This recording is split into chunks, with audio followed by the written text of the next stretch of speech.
Future commanders सीएपीपीएससी mentors में आपका बहुत बहुत स्वागत है। आज हम डिस्कस करेंगे ब्रेनस्टॉर्मिंग टेक्निक। ये ब्रेनस्टॉर्मिंग टेक्निक होती क्या है और कितने तरह की टेक्निक्स हम यूज कर सकते हैं सीएपीएफ के ऐसे राइटिंग के लिए। अब सीएपीएफ के जो भी पेपर 2 है वो टाइम कंस्ट्रेंट बहुत है उसमें, और आपको ज्यादा आंसर्स लिखने हैं, तो ज्यादा आंसर्स लिखने हैं बट स्कोर भी हाई करना है, इम्पैक्टफुल ऐसे भी लिखना है, इम्पैक्टफुल आर्गुमेंट भी लिखना है आपको। तो उसके लिए आपको कुछ टेक्निक्स यूज करनी पड़ेगी, जो कि है ब्रेनस्टॉर्मिंग। ब्रेनस्टॉर्मिंग मतलब कि ऐसे लिखने से पहले आप जो स्ट्रक्चर बनाते हो, रफ वर्क करते हो, उसी को एक जो है मसाला लगा के नाम दिया गया है ब्रेनस्टॉर्मिंग। ठीक है, तो ये ब्रेनस्टॉर्मिंग आपको करनी है, बहुत इंपॉर्टेंट है। इसके टेक्निक्स आज सीखेंगे। आज शायद एक टेक्निक सीखेंगे, नेक्स्ट वीडियो में दूसरा या तीसरा टेक्निक भी मैं दिखाऊंगा। इससे आपका इजी हो जाएगा, बहुत इजी हो जाएगा ऐसे राइटिंग करना, तो उसको जरूर देखना। ये वैसे हमारा कोर्स का लेक्चर है, जो पेपर 2 का एक्सक्लूसिव कोर्स है ऐप पे, वेबसाइट पे, उसका ये लेक्चर है।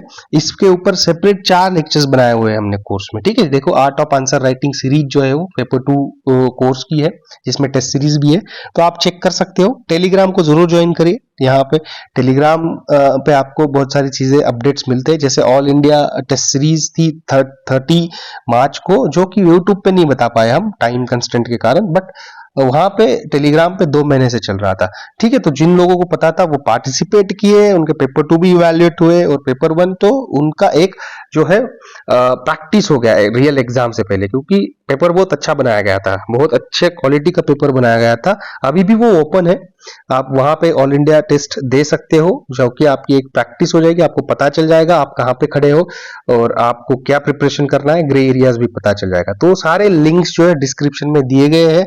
टेलीग्राम को जरूर ज्वाइन करिए, इसीलिए क्योंकि आप अपडेटेड रहोगे, इस एग्जाम के एटमॉस्फेयर में रहोगे, कंपटीशन में रहोगे, आपको कंपटीशन पता चलती रहेगी। ठीक है, तो अब पहले लेक्चर की तरफ आते हैं, जो कि है ब्रेनस्टॉर्मिंग। पहले ब्रेनस्टॉर्मिंग के बारे में देखते हैं हम। ब्रेनस्टॉर्मिंग क्या होता है, मोटा मोटा दिखाता हूं। हमने उसको नाम दिया है 1 मिनट ब्रेनस्टॉर्मिंग ड्रिल। ठीक है, 1 मिनट में करनी है या 1 मिनट से कम में करना है। ठीक है, क्योंकि क्या करना है, उसमें कोई भी पेपर ले लो ऐसे लिखने से पहले, जो आप डेली आंसर राइटिंग करते होंगे, तो उसके लिए इसको कभी भी 2 ऐसे लेने हैं और उसको एक टाइम लगा के ब्रेनस्टॉर्मिंग ड्रिल करनी है। पेपर ले लिया, टॉपिक लिखो, उस पर टॉपिक लिखने के बाद डिवाइड करो टॉपिक को, और उसके कीवर्ड्स फ्रेजेस जो भी याद आ रहा है उसके बारे में, ये 1 मिनट में वैसे ही होगा आपका। फटाफट फटाफट जो याद आ रहा है वो लिख डालो। आपको डायग्राम बनाना है, फ्लो चार्ट बनाना है, जैसे भी कुछ भी आ रहा है वो लिखो उस पर बस। ठीक है ना, तो डायमेंशंस अलग अलग लेनी है, जैसे कि टॉपिक से related social, political, economic, environmental, technological, legal, current. ठीक है, यही स्पेक्ट्रल फ्रेमवर्क है। स्पेक्ट्रल फ्रेमवर्क जो हम टेक्निक यूज कर रहे हैं, स्पेक्ट्रल नाम लिख लो सीधा, और फिर उसमें क्या है कि सब पॉइंट्स बनाओ उसके, ईच डायमेंशन के, मतलब सोशल के अलग, पॉलिटिकल के अलग, इकोनॉमिक के अलग, कल्चरल के अलग। इसी को ब्रेनस्टॉर्मिंग बोला जाता है। ठीक है, तो यहाँ पे एक एग्जांपल दिया गया है, आप पॉज करके देख सकते हो, बट हम टेक्निक की तरफ ही जाते हैं। चलो, स्पेक्ट्रल फ्रेमवर्क। स्पेक्ट्रल फ्रेमवर्क में क्या क्या आती है, 1 2 3 4 5 6 7। ठीक है, 7 कीवर्ड्स है अपने पास। स्पेक्ट्रल, एस से शुरू होता है सोशल, यहाँ पे पी से शुरू होता है पॉलिटिकल। इसी सीक्वेंस में लिखना है आपने, और ऐसे ही लिखना है ताकि यहाँ पे स्पेस रहे आपको, आप आपने जो पॉइंट्स है, सब पॉइंट्स है, इसमें लिख पाओ। पॉलिटिकल पे आप लिख सकते हो इकोनॉमिक, कल्चरल, टेक्नोलॉजिकल, लीगल और एनवायरमेंटल। अब आप मोटा मोटा कोई भी टॉपिक लोगे तो आपको इन्हीं एंगल्स के आसपास आपके सारे पॉइंट्स और आर्गुमेंट्स इसमें दिखेंगे आपको। ठीक है, स्पेक्ट्रल में और भी है, अपोजिट, कॉन्ट्रास्ट है, 3W+H है, वो भी टेक्निक है। फिर आपको अलग अलग स्टेक होल्डर्स पर्सपेक्टिव से कैसे ब्रेनस्टॉर्मिंग की जाती है, वो भी टेक्निक है, वो सब्सिक्वेंट वीडियोस में आता रहेगा। ठीक है, तो स्पेक्ट्रल में देखते हैं सोशल, जैसे कि एग्जांपल लिया है अर्बनाइजेशन एंड इट्स चैलेंजेस। ठीक है, अर्बनाइजेशन एंड इट्स चैलेंज। अभी यहाँ पे मैंने इजी एग्जांपल लिया है, क्योंकि मैं नहीं चाहता था कि कॉम्प्लेक्स टॉपिक डालूं, फिर मैं टॉपिक को आपको समझाने में टाइम वेस्ट करूं, और फिर आपको ये स्पेक्ट्रल फ्रेमवर्क पढ़ाऊं। तो वो मैंने ऑलरेडी ऐसे सीरीज स्टार्ट कर रखी है वीकली। पिछले संडे नहीं कर पाए क्योंकि ऑल इंडिया टेस्ट था। तो urbanisation and challenges, simple topic है, कैसे समझना है, स्पेक्ट्रल का ऐसे लिख लिया हमने एक लाइन में, ठीक है। तो स्पेक्ट्रल का देखो, ये पूरे वर्ड्स लिखने की भी जरूरत नहीं है, आपकी इतनी आदत हो जानी चाहिए, तो आपने बस ये SPECTLE मतलब स्पेक्ट्रल ऐसे नाम लिखना है बस, ठीक है ना, आपको पता चलेगा। ये सोशल, पॉलिटिकल, इकोनॉमिक ये नहीं लिखना है आपको, दिमाग में ही होना चाहिए। ई मतलब इकोनॉमिक, P मतलब पॉलिटिकल, S मतलब सोशल, एल मतलब लीगल, ठीक है, ये दिमाग में होना चाहिए। तो टाइम का गेम है भैया सब, ठीक है, टाइम का गेम है, ऐसे राइटिंग करना है 17-18 मिनट में ऐसे कंप्लीट करना है, तो वैसे टेक्निक्स आपको फॉलो करने पड़ेंगे। अब सोशल में क्या लेते हैं हम इस टॉपिक के लिए, पॉपुलेशन डेंसिटी आ जाएगी, ठीक है, कि चैलेंजेस क्या क्या है उसमें, अर्बनाइजेशन बढ़ रहा है मतलब पॉपुलेशन डेंसिटी बढ़ेगी, उनके हेल्थ और लाइफस्टाइल पे इम्पैक्ट आएगा क्योंकि ज्यादा से ज्यादा गाड़ियां आएंगी, वहां पे डिफोरेस्टेशन होगा, फिर इस जो सैनिटाइजेशन है उसका वर्क करना पड़ेगा, क्लीनलीनेस लानी पड़ेगी, ठीक है। तो लाइफस्टाइल मतलब एम्प्लॉयमेंट देना पड़ेगा, वहां पे ज्यादा हॉस्पिटल्स खोलने पड़ेंगे, ज्यादा स्कूल्स खोलने पड़ेंगे, तो वो सब जो है इम्पैक्ट हो जाएगा, वो सोशल में आ जाता है। पॉलिटिकल एंगल क्या आता है इसमें, पॉलिटिकल एंगल ये आता है कि अर्बन पॉलिसीज बनानी पड़ेगी, सस्टेनेबल पॉलिसीज बनानी पड़ेगी, इंक्लूसिव पॉलिसीज बनानी पड़ेगी, ठीक है, स्मार्ट सिटीज जैसे इनिशिएटिव्स लाने पड़ेंगे, ये हो गए पॉलिटिकल में। ऐसे ही कीवर्ड्स लिखने हैं आपने, ठीक है। इकोनॉमिक में क्या आएगा, जॉब क्रिएट करने पड़ेंगे, इतने ज्यादा लोग आएंगे, अगर जॉब नहीं क्रिएट करेंगे फिर क्या है कि क्राइम्स बढ़ेंगे, चोरी बढ़ेगी, तो बहुत सारे प्रॉब्लम्स आते हैं। वर्सेस इनइक्वालिटी जो राइज करेगी वहां पे, जो स्लम एरियाज भी बनेंगे वहां पे, ठीक है। स्लम एरियाज ना बने, उनको भी कुछ ना कुछ एजुकेशन, अच्छा एजुकेशन मिले, हेल्थ मिले और एम्प्लॉयमेंट मिले, ये इंश्योर करना पड़ेगा, वो आता है इकोनॉमिक में। अब यहाँ पे कनेक्ट आप कर सकते हो, ये जो है राइजिंग इनइक्वालिटी, ये सोशल में भी जाता है, ठीक है ना, यहाँ पे सोशल में भी जा सकता है, बट इकोनॉमिक एंगल में भी डाल सकते हो आप। पॉलिटिकल में नहीं जाएगा, ये पॉलिटिकल में अलग है, बट सोशल एंगल कहीं ना कहीं इनइक्वालिटी से रिलेट करता है। कल्चरल आएगा क्योंकि हेरिटेज का लॉस होगा, जब अर्बनाइजेशन जब बढ़ेगा, जैसे मान लो कि छत्तीसगढ़ में सारे फॉरेस्ट और माइनिंग वगैरह जब शुरू हो जाएगी, सारे फॉरेस्ट धीरे धीरे खत्म होंगे, जो ट्राइबल लोग हैं वो कहीं ना कहीं अपना कल्चर कहीं ना कहीं खोते हुए देखेंगे थोड़ा, ठीक है। फिर आप अर्बनाइजेशन के चलते हुए अच्छे ऐसे ऐसे प्रोडक्ट्स आते हैं जो अपने ट्रेडिशनल प्रोडक्ट्स है वो यूज करना हम छोड़ देते हैं, जैसे कि दिवाली कोई ले लीजिए, जो सिंथेटिक दिए आते हैं वो यूज करना शुरू कर दिया है, सब सिंथेटिक मटेरियल यूज करना शुरू कर दिया है, जो मिट्टी से सामान बनता था वो अब कम यूज करने लगे हैं लोग, ठीक है ना। ये कहीं ना कहीं एक कल्चर का पार्ट था, ये हेरिटेज था, ये कहीं ना कहीं जॉब्स क्रिएट करता था, ठीक है। ऐसे बहुत अलग अलग एंगल्स आएंगे इसमें, वो आप यूज कर सकते हो। कल्चरल में आप कैसे सोचना है वो मैं बता रहा हूं यहाँ पे, ठीक है। टेक्नोलॉजिकल में क्या है कि use of AI in urban planning, ठीक है ना। चैलेंजेस आ रहे हैं तो उसमें क्या है, आर्टिफिशियल इंटेलिजेंस को यूज कर लो प्लानिंग बनाने के लिए, और भी पॉइंट्स आ सकते हैं, मैंने एक डाल दिया। और मेरे हिसाब से आप अगर 1 मिनट की ड्रिल करोगे, ये सारे कीवर्ड्स यूज करोगे, तो ऐसा नहीं है कि एक कीवर्ड पे ही ऐसे ही लिख दिया, एक दो वर्ड्स लिखो आप भागो, पॉलिटिकल पे एक दो वर्ड्स लिखो वो भागो। अब वो आगे जाके मैं बताऊंगा कि सारे कीवर्ड्स सारे ऐसे टॉपिक्स के लिए भी फिट नहीं होते हैं, किसी टॉपिक के लिए 3-4 ही कीवर्ड्स यूज होंगे, किसी टॉपिक के लिए सारे होंगे, किसी के लिए 5 होंगे, ठीक है। जैसे मान लो साइबर सिक्योरिटी का है, साइबर सिक्योरिटी के ऊपर ऐसे आता है, तो उसमें ज्यादा से ज्यादा क्या कौन से कीवर्ड्स मायने रखेंगे, एक होगा पॉलिटिकल, दूसरा होगा टेक्नोलॉजिकल, तीसरा होगा लीगल, ठीक है ना। लीगल, पॉलिटिकल, टेक्नोलॉजिकल, लीगल, ये 3 कीवर्ड्स ज्यादा इफेक्टिव होंगे उस ऐसे के लिए। अगर उसमें आप कल्चरल पे भी बातें डालने शुरू कर दोगे तो कहीं ना कहीं आपका ऐसे जो है डायरेक्शन मिस कर देगा, ठीक है। एनवायरमेंटल, साइबर सिक्योरिटी का एनवायरमेंटल भी एंगल बनेगा, बट इतना रिलेवेंट नहीं है जितना लीगल, टेक्नोलॉजिकल और पॉलिटिकल है। सोशल भी है, बिल्कुल सोशल पॉइंट भी उसमें बनता है, क्योंकि डिजिटल फ्रॉड्स होते हैं, साइबर क्राइम्स होते हैं, तो वो सोशल में भी आ जाता है, ठीक है। तो ये है, लीगल में आता है अर्बन लैंड रेगुलेशन इश्यूज आएंगे, एनवायरमेंटल में देखोगे तो पोल्यूशन और डिफॉरेस्टेशन के इश्यूज यहाँ पे दिखेंगे। तो बन गई आपकी यहाँ पे ही ऐसे ही पूरा बन गया है, यहाँ पे चालू करो आप, इंट्रोडक्शन लिखो, फिर बॉडी में ये पॉइंट्स एक एक डालना शुरू कर दो और कंक्लूड करते हो उसमें, ठीक है, ये होता है स्पेक्ट्रल फ्रेमवर्क। डिटेल एक्सप्लेनेशन लेते हैं अभी। ठीक है, अब सोशल, सोशल में कैसे होगा, impact on society, behaviour, values, demographies, public welfare. ठीक है ना, मतलब ये कीवर्ड्स आपने याद रखना है। कभी भी सोशल आता है तो सोसाइटी पे क्या इंपैक्ट होगा उस पॉलिसी का, उस रेगुलेशन का, या कुछ गवर्नमेंट ने रूल्स लाया है उसका। बिहेवियर क्या होता है, ठीक है ना, लोगों का बिहेवियर कैसे चेंज होता है उससे। वैल्यूज को क्या इफेक्ट हो रहा है उसके, ये जो अर्बनाइजेशन बढ़ रहा है उसका डेमोग्राफी में क्या क्या क्या इंपैक्ट्स हो रहे हैं, क्या क्या अफेक्ट हो रहे हैं। पब्लिक वेलफेयर किस तरीके से अफेक्ट हो रहा है, किस तरीके से इंपैक्ट हो रहा है, दोनों वर्ड्स अलग अलग है। ठीक है, तो अफेक्ट मतलब नेगेटिव सेंस में है, इंपैक्ट मतलब दोनों हो सकता है, negative positive. How does this topic affect people's lives, behaviours and relationships. ठीक है, क्या उसमें ऐसे इश्यूज आ रहे हैं जो कि इनइक्वालिटी, अवेयरनेस और एजुकेशन इन्वॉल्व है उसमें, ये आपने सोचना है। ठीक है ना, अब ये क्या है कि देखो, ये आप उस टाइम पे तो सोच नहीं सकते हो जब पेपर दे रहे हो, ये आपको करना है प्रैक्टिस के दौरान। इतनी प्रैक्टिस करनी है इसकी कि मान लो आपने रोज 4 एसेस की एटलीस्ट ब्रेनस्टॉर्मिंग करनी है, रोज करनी है, एक एक मिनट लगा के। ठीक है, अब शुरू में क्या है कि शुरू में आपको लग जाएंगे एक एसे की ब्रेनस्टॉर्मिंग करने के लिए 10 मिनट 15 मिनट, तो वो शुरू में लगने दो, बट धीरे धीरे उसको कम करो, 1 मिनट के नीचे ले आओ। अब एग्जाम्पल्स के तौर पे लोगे तो woman empowerment and its challenges का अगर टॉपिक है तो उसमें सोशल क्या एंगल बनता है कि woman facing gender inequality in rural versus urban areas. ठीक है ना, अर्बन एरियाज में अलग है और रूरल एरियाज में चैलेंजेस अलग है।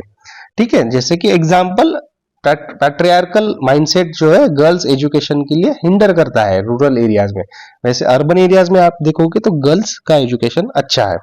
ठीक है, जब भी कभी सोशल ऐसे सोशल कीवर्ड आता है तो उस टॉपिक को रिलेट करो हेल्थ के साथ, एजुकेशन के साथ, जेंडर के साथ, पब्लिक अवेयरनेस के साथ, एंड लाइफस्टाइल क्या क्या चेंजेस हो रहे हैं उसके साथ। तो ये आता है सोशल। ठीक है ना, ये सोशल, आपको इस तरीके से उसको सोचना है। पॉलिटिकल एंगल अगर आपको किसी टॉपिक पे सोचना है तो उसमें आ जाएंगे पॉलिसीज, गवर्नमेंट क्या क्या पॉलिसीज बना रही है, गवर्नमेंट कैसे गवर्न कर रही है, लोगों के लिए क्या क्या सुविधाएं ला रही है, कैसे गवर्नमेंट लोगों की प्रॉब्लम सॉल्व कर रही है। इंटरनेशनल रिलेशंस आ जाएंगे उसमें, देना गवर्नमेंट कैसे रिलेशंस बना रही है, पॉलिटिकल डिसीजंस कैसे लिए जा रहे हैं। ठीक है ना, जैसे कि कश्मीर का मुद्दा हो गया, और इंडो चाइना बॉर्डर का मुद्दा हो गया, इंडो बांग्लादेश बॉर्डर के जो सेटल किए थे डिस्प्यूट्स उसका हो गया। तो ये पॉलिटिकल डिसीजंस होते हैं बड़े, तो ये आपको सोचना है किसी भी टॉपिक पे। ठीक है ना, मतलब आपने क्वेश्चन पूछने अपने आप को कि व्हाट रोल डज गवर्नमेंट और पॉलिटिकल बॉडीज प्ले, मतलब उस टॉपिक के लिए गवर्नमेंट का क्या रोल है, पॉलिटिकल बॉडीज का क्या रोल है। ठीक है, आर देयर स्कीम्स, लॉज और इंटरनेशनल रिलेशंस इन्वॉल्व, मतलब कुछ स्कीम्स इन्वॉल्व है गवर्नमेंट की, कुछ लॉज इन्वॉल्व है गवर्नमेंट के, इंटरनेशनल रिलेशंस इन्वॉल्व हो रहे हैं उसमें। ठीक है, ये सब आपको उसमें सोचना है, क्वेश्चन पूछने अपने आप को वहां पे। एग्जाम्पल से लेते हैं, एग्जाम्पल से ज्यादा अच्छे तरीके से आप समझोगे। उसमें आता है cyber security threats in India and the way forward. ठीक है, अब ये सिंपल टॉपिक है, इसमें मैंने पहले ही बोला था कि सारे एंगल, सारे कीवर्ड्स जो है सारे टॉपिक्स के लिए फिट नहीं बैठते हैं। जो टॉपिक फिट, जो कीवर्ड्स फिट बैठते हैं उनको ही अच्छे तरीके से ब्रेनस्टॉर्म करो। जैसे यहाँ पे पॉलिटिकल एंगल बहुत अच्छा होता है क्योंकि गवर्नमेंट इसमें इन्वॉल्व है, गवर्नमेंट को इनिशिएटिव्स लाने पड़ेंगे, गवर्नमेंट को इंश्योर कराना पड़ेगा कि लोगों की सेफ्टी रहे साइबर थ्रेट से, साइबर थेफ्ट से, साइबर क्राइम से। ठीक है, जैसे कि 13 आएगी, पर्सनल डेटा प्रोटेक्शन बिल लाया जाएगा। तो पर्सनल डेटा प्रोटेक्शन बिल लाया जाएगा तो उसमें प्राइवेसी भी मेंटेन करनी है आपको लोगों की। ठीक है, तो एग्जाम्पल के तौर पे नेशनल साइबर सिक्योरिटी पॉलिसी आई 2013 में, तो मतलब इसमें मोटा मोटा गवर्नमेंट इन्वॉल्व है। ठीक है ना, तो ये पॉलिटिकल एंगल इस पे बन गया है। ठीक है, पॉलिटिकल एंगल बहुत अच्छा है, लीगल भी आता है इसमें एंगल, पर वो आगे देखेंगे हम। जब भी पॉलिटिकल कीवर्ड आता है तो आपने सोचना है पॉलिसीज के ऊपर, ठीक है ना, कॉन्स्टिट्यूशनल प्रोविजंस के ऊपर, ग्लोबल ट्रीटीज के ऊपर। ठीक है, ये डायमेंशन स्ट्रेंथन करेगी। आगे चलते इकोनॉमिक, इकोनॉमिक जो है उसमें क्या आएगा, सीधा सीधा पैसों की बात है। इकोनॉमिक मतलब क्या, पैसा है, तो फाइनेंशियल इम्पैक्ट क्या हो रहा है उसका कॉस्ट बेनिफिट एनालिसिस करना है आपने, और लाइवलीहुड्स और इंडस्ट्रीज पे क्या क्या इफेक्ट होगा उसका, वो इकोनॉमिक में आ जाएगा। इसमें क्वेश्चंस आपने पूछने हैं, how does the topic affect the economy और लाइवलीहुड्स। ठीक है ना, मतलब ये टॉपिक इकोनॉमी को कैसे अफेक्ट करता है और लाइवलीहुड्स को कैसे अफेक्ट करता है। आर देयर फाइनेंशियल अपॉर्चुनिटीज और चैलेंजेस, ये आपने पूछना है। ठीक है, इसमें ठीक है हाईलाइट हो रहा है ये, तो हाईलाइट ही करता हूं क्योंकि ऑलरेडी मैंने मार्क कर रखा है, ये कोर्स में पढ़ाया था तो तब का है ये। तो एग्जांपल्स जो है, topic role of technology in combating disasters, ये अगर टॉपिक है, ठीक है, इसमें अब टेक्नोलॉजी है तो उसमें इकोनॉमी इन्वॉल्व ही हो गई है इसमें, ठीक है ना। तो उसमें क्या आएगा, इकोनॉमी क्या होगा कि टेक्नोलॉजी की वजह से क्या हो रहा है, अर्ली वार्निंग सिस्टम्स आ जाएगा, अर्ली वार्निंग सिस्टम आएगा, किसी मतलब साइक्लोन आता है तो अब आप देखते होंगे न्यूज पे 3-4-5 दिन पहले ही शुरू हो जाता है कि साइक्लोन आने वाला है, साइक्लोन आने वाला है। क्यों आता है, अर्ली वार्निंग सिस्टम्स लगा के रखे। तो उससे क्या होता है कि कोस्टल एरियाज में जो है गवर्नमेंट अच्छे से प्रिपेयर करती है, लोगों को इवैक्यूएट करती है वहां पे वहां पे ऐसा बंदोबस्त लगाती है कि जिससे जो है उस साइक्लोन जो है कम अफेक्ट करे अपने एरिया को। तो उससे पहले तो सिक्योरिटी का हो जाता है, लाइव्स जो है लोगों की जान बचती है और इकोनॉमिक इंपैक्ट भी कम होता है उससे। ठीक है, तो जैसे डॉपलर रडार लगाया गया है तो ये कॉस्ट सेविंग हो गया। एग्जाम्पल क्या है कि साइक्लोन फेलिन के दौरान जो है एक्यूरेट प्रेडिक्शंस किए गए थे, उसके कारण इकोनॉमिक लॉसेस रिड्यूस हुए थे। अब जब भी इकोनॉमिक कीवर्ड डालोगे तब आपने सोचना है जीडीपी पे क्या इंपैक्ट होगा, उसका जॉब क्रिएशन पे क्या इंपैक्ट होगा, ठीक है, जॉब लॉस होंगे या जॉब क्रिएट होंगे, इंडस्ट्रीज पे क्या इंपैक्ट होगा, ठीक है ना, क्या in small scale industries MSMEs जो है उनके लिए ये फायदेमंद है, ठीक है, या फिर बिग प्लेयर्स के लिए फायदेमंद है। इंडस्ट्रीज कंपटीशन झेल पाएगी इंटरनेशनल कॉर्पोरेशंस के साथ या नहीं झेल पाएगी, ये सब आपने सोचना है। इन्वेस्टमेंट इन इंफ्रास्ट्रक्चर क्या होने वाला है, तो ये सारे कीवर्ड्स आप में आने चाहिए। आगे चलते हैं, कल्चरल जब भी कीवर्ड आता है तो उसमें आपने बात करनी है कभी भी हेरिटेज की, फोकस करो हेरिटेज पे, ट्रेडिशंस पे, बिलीव्स पे, आइडेंटिटी पे, ठीक है, तो ये आपका फोकस होना चाहिए। आपने हमेशा क्वेश्चन पूछना है इसमें कि does the topic affect cultural values और ट्रेडिशंस, ठीक है ना, क्या ये मेरे या किसी के कल्चरल वैल्यूज को अफेक्ट करता है, इंपैक्ट करता है, या किसी के ट्रेडिशंस पे इंपैक्ट करता है, अफेक्ट करता है। फिर आता है कि are there conflicts between modernity and culture, ये आपने पूछना है, मॉडर्निटी वर्सेस कल्चर, ठीक है, तो इसमें क्या क्या कॉन्फ्लिक्ट्स है ये आपने हमेशा देखना है कल्चरल जब भी टॉपिक आ जाता है। एग्जाम्पल के तौर पे अगर आप देखोगे वही टॉपिक लेते हैं हम, सिंपल सा, urbanisation and its challenges. Cultural में हमने देख ही लिया था अर्बनाइजेशन का कि loss of indigenous art and traditions, ठीक है ना, इंडिजीनियस आर्ट्स और ट्रेडिशंस हम कहीं ना कहीं लॉस होते हुए दिख रहे हैं। पर एग्जाम्पल आप देखते हैं तो displacement of tribal communities due to urban expansion, ठीक है ना। अब जब भी कल्चरल का टॉपिक आता है या कल्चरल का कीवर्ड आता है तो आप सीधे सीधे क्या क्या सोचना है इसमें, लैंग्वेज पहले लानी है दिमाग में, ठीक है ना, लैंग्वेज पे क्या क्या इफेक्ट हो रहा है। जैसे कि हिंदी वर्सेस हिंदी का चल ही रहा है अभी, आप देख रहे हो, और मैंने वो ऐसे भी आपको समझा दिया है कि फेस्टिवल्स आएंगे, इंडिजिनियस नॉलेज आएगा, आर्ट फॉर्म्स आएगा, ठीक है ना, ये ब्रेनस्टॉर्मिंग के लिए बहुत इंपॉर्टेंट है। आगे बढ़ते हैं, टेक्नोलॉजिकल पे देखते हैं। अब टेक्नोलॉजी के लिए आप जब भी आता है तो आपने फोकस करना है इनोवेशंस पे, टूल्स पे, their applications in solving problems, मतलब टेक्नोलॉजी प्रॉब्लम्स सॉल्व कर रही है, प्रॉब्लम क्रिएट कर रही है, ये दोनों आपने डिवाइड करने। क्वेश्चंस पूछने अपने आप को कि what role does technology play in the issue, मतलब इस इशू में टेक्नोलॉजी का क्या रोल है। जैसे डिजास्टर मैनेजमेंट हो गया, उसमें टेक्नोलॉजी रोल प्ले करता है, राइट। तो आर देयर इमर्जिंग टेक्नोलॉजीज और innovations to address the challenge, ठीक है, जो चैलेंज आ रहा है तो क्या इमर्जिंग टेक्नोलॉजीज या जो इनोवेशंस हो रहे हैं वो इस चैलेंज को सॉल्व कर रहे हैं, ठीक है, या नहीं कर रहे हैं। अब एग्जाम्पल के तौर पे अगर हम ले तो टॉपिक है the role of technology in education. Education में टेक्नोलॉजी का रोल क्या है, तो टेक्नोलॉजिकल एंगल इसमें बनता है कि ऑनलाइन प्लेटफॉर्म्स लाइक स्वयं, बैजूस, डेमोक्रेटाइजेशन ऑफ एजुकेशन। अब ये प्राइवेट कॉर्पोरेशन है, जैसे बैजूस का बैंकरप्ट वगैरह हो गए थे, उस पे नहीं जाऊंगा मैं, बट आप देखोगे कि डेमोक्रेटाइजेशन ऑफ एजुकेशन मतलब यहाँ पे ये बात नहीं है कि जो पॉलिटिकल डेमोक्रेसी होती है उसकी बात नहीं चल रही है, मतलब आप देखोगे ये ऑनलाइन आने के कारण जो रूरल एरिया में बच्चा बैठा था उसको भी अच्छा एजुकेशन मिल रहा है और अर्बन एरिया वाले भी इनके पास है, तो दोनों एक ही जगह पे एक ही वीडियो देख रहे हैं यहाँ पे, तो क्या इक्वालिटी इंश्योर कर दी इन्होंने। ठीक है, कॉस्ट जो भी हो, कॉस्ट कम हो ज्यादा हो अलग बात है, पहले बात तो रूरल लोगों को वो एक्सेस मिल रहा है, वो पैसे देके हो या फ्री देके हो, बट एक्सेस तो मिल रहा है, एक्सेसिबिलिटी तो बढ़ गई वहां पे। ठीक है, तो एजुकेशन को डेमोक्रेटाइज किया उन्होंने। एग्जाम्पल के तौर पे लोगे तो पर्सनलाइज लर्निंग भी दे रहा है एआई। ठीक है, अब जब भी टेक्नोलॉजी की बात आती है तो आपने क्या क्या सोचना है, आपने सोचना है artificial intelligence, big data, internet of things, blockchain technology, drones, automation, green technologies, ये सारे कीवर्ड्स आपने हमेशा दिमाग में लाने हैं। अब आगे चलते हैं लीगल। लीगल पे अगर बात आती है तो हमेशा फोकस करना है लॉज, कॉन्स्टिट्यूशनल प्रोविजंस और लीगल चैलेंजेस एंड राइट्स।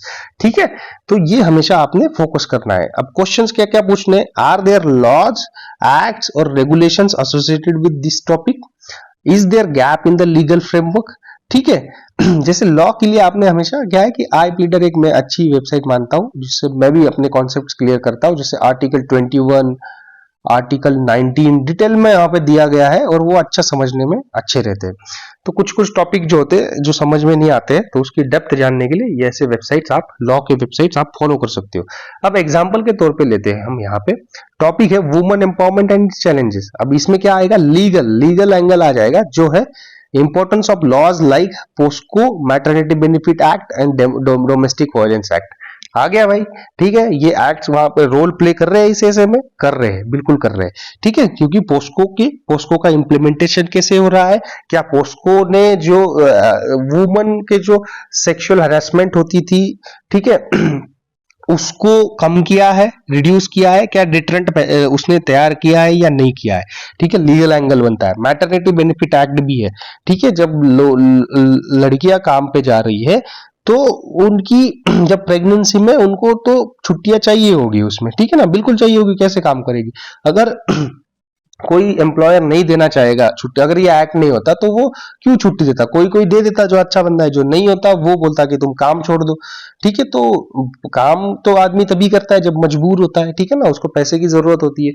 तो मैटरनिटी बेनिफिट एक्ट ने क्या इंश्योर किया कि हर एम्प्लॉयर मैटरनिटी लीव देगा, ठीक है, जब प्रेगनेंसी होगी। डोमेस्टिक वायलेंस एक्ट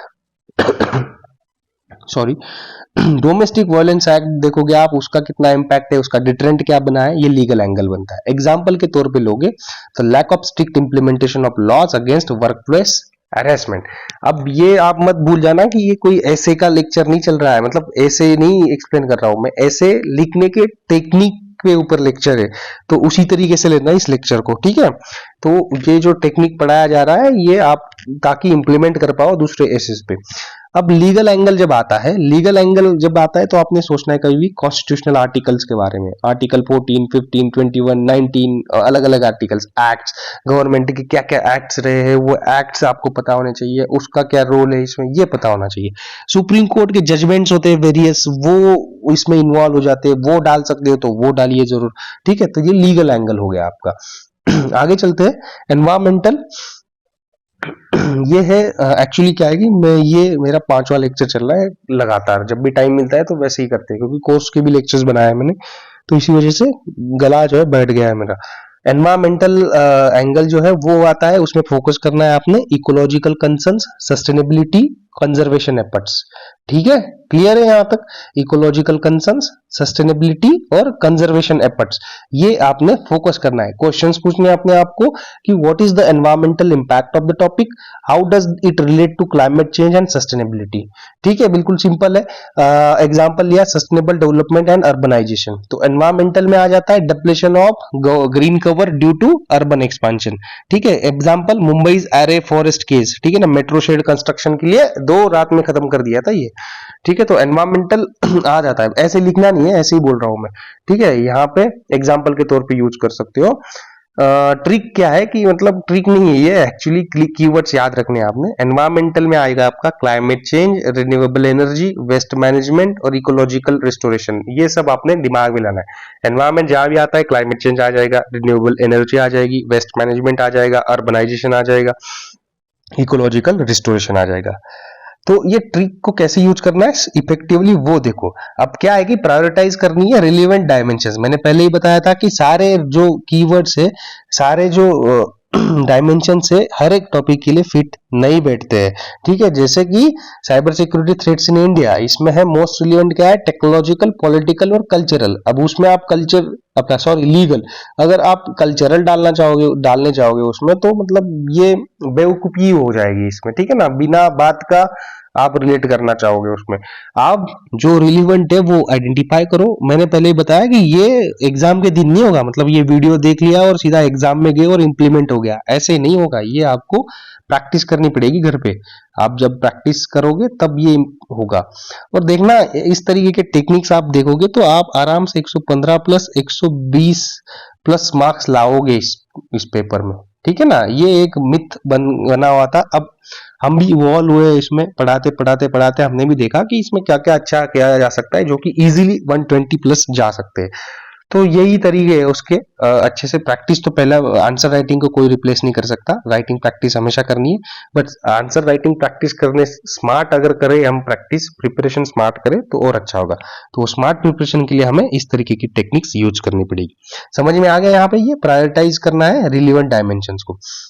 आगे चलता है, आप पेयर भी कर सकते हो डायमेंशंस को। जैसे कि अर्बनाइजेशन का टॉपिक है तो उसमें पॉलिटिकल, ठीक है, पॉलिटिकल प्लस एनवायरमेंटल दोनों को कंबाइन करो। जैसे lack of proper urban policies and deforestation. अब ये डिफॉरेस्टेशन जो है वो हो जाता है आपका एनवायरमेंटल एंगल, यहाँ पे दिया है। ठीक है ना, और पॉलिटिकल जो है वो हो जाता है अर्बन पॉलिसीज। ठीक है, दो एंगल हो गए, क्लब कर दिया हमने। फिर आता है आपका सोशल और टेक्नोलॉजिकल को आप ऐड करो।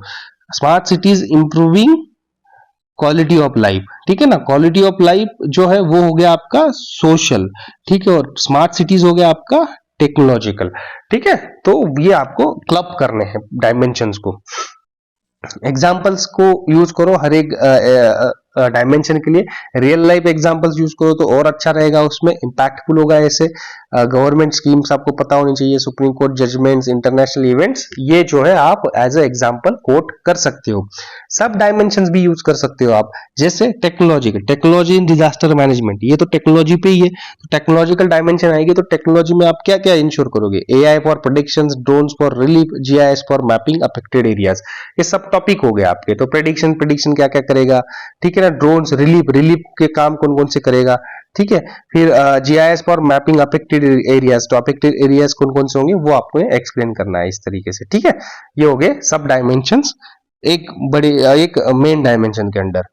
Think local to global, local to global. Local मतलब हम, ठीक है, लोकल मतलब हम इंडिया, ग्लोबल मतलब इंडिया को छोड़ के जो भी होगा वो ग्लोबल हो जाएगा। तो एनालाइज करना है टॉपिक को पहले कि लोकल लेवल का इंडिया के लेवल पे क्या इंपैक्ट है और ग्लोबल पर्सपेक्टिव क्या है उस पे। जैसे climate change and sustainable development. ठीक है ना, climate change and sustainable development, ये अगर टॉपिक है उसमें लोकल एंगल क्या आएगा? लोकल आएगा इंडिया का national action plan for climate change and afforestation drives. ठीक है, ये आएगा। ग्लोबल क्या आएगा? पेरिस एग्रीमेंट और आईपीसीसी रिपोर्ट। मतलब इसमें ग्लोबल लेवल पे क्या क्या डिस्कशंस हो रहे हैं और इंडिया का क्या से है उसमें, इंडिया ने क्या क्या कॉन्ट्रीब्यूशंस दिए इन एग्रीमेंट्स में, इन रिपोर्ट्स की, और इस रिपोर्ट के हिसाब से इंडिया की क्या क्या प्रोग्रेस है और इंडिया के लिए क्या क्या रिकमेंडेशंस दिए गए, ये इस रिपोर्ट में मिल जाएगा। तो ये हो गया आपका लोकल टू ग्लोबल।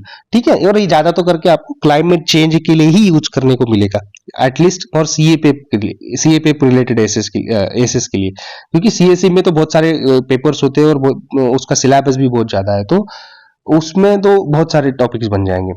अब ये नेमोनिक वगैरह नहीं यूज करना है, ये बेकार का बना के रखा है।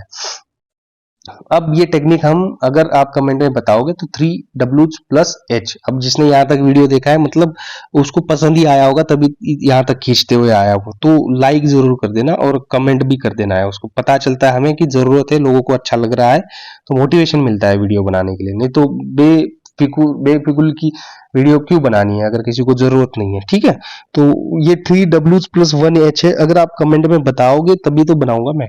ठीक है, क्योंकि टाइम जाता है उसमें, तो बिना बात के एफर्ट्स मारना भी कोई काम, जब जरूरत नहीं है किसी को तो नहीं मारने चाहिए। बट अगर इससे एक बंदा भी इससे फायदा हो रहा है उसको, तो वो हमें पता कैसे चलेगा? वो लाइक से पता चलेगा, कमेंट से पता चलेगा, तो उसमें जरूर बताना है आपने। टेलीग्राम को जरूर ज्वाइन करना है। और लास्ट तक वीडियो देखने के लिए Thank you for watching the video till last, and see you in the next video. That will be most probably 3 Ws plus 1 H technique. Jai Hind.